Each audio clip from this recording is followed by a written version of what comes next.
ఓం శ్రీ గణేశాయ నమః. శ్రీ త్రిముఖదుర్గా శ్రీకంఠాయ నమః. మీ నాగభైరు గురూజీ, గుంటూరు శ్రీ త్రిముఖదుర్గా శ్రీకంఠ పీఠం. ఈ శ్రావణ మాసం శుక్రవారం రోజున అమ్మవారు నాచే పలికించినటువంటి అద్భుతమైనటువంటి స్త్రీమూర్తులకి ఇచ్చినటువంటి సౌభాగ్య శ్లోకం.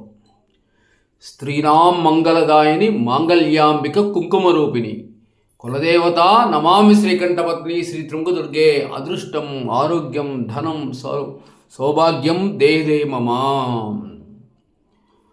మన కులదేవత అయినటువంటి అమ్మవారు తన భక్తురాళ్ళకి ముత్తైదు రూపాన్ని ప్రసాదిస్తూ కుంకుమను బహుమానంగా ఇస్తారు. అంటే దీర్ఘ సుమంగళిగా ఉండమని అమ్మవారు తన భక్తురాలను ఆదేశిస్తారు, ఆశీర్వదిస్తారు.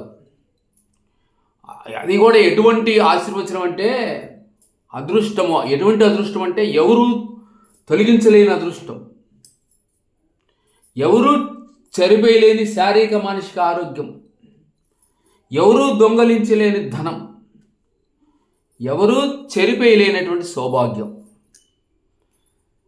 ఇటువంటి శాశ్వతమైనటువంటి సౌభాగ్యాన్ని ఇచ్చి తన భక్తురాల్ని, మన తోటి సోదరీమణులను రక్షించి కాపాడేటటువంటి జగన్మాత అయినటువంటి శ్రీ త్రిముఖదుర్గమ్మకు శిరస్సు వంచి నమస్కరిస్తూ జయ త్రిముఖదుర్గా శ్రీకంఠాయ శరణ్ శరణ్ రక్ష రక్ష శాంతి శాంతి శాంతి.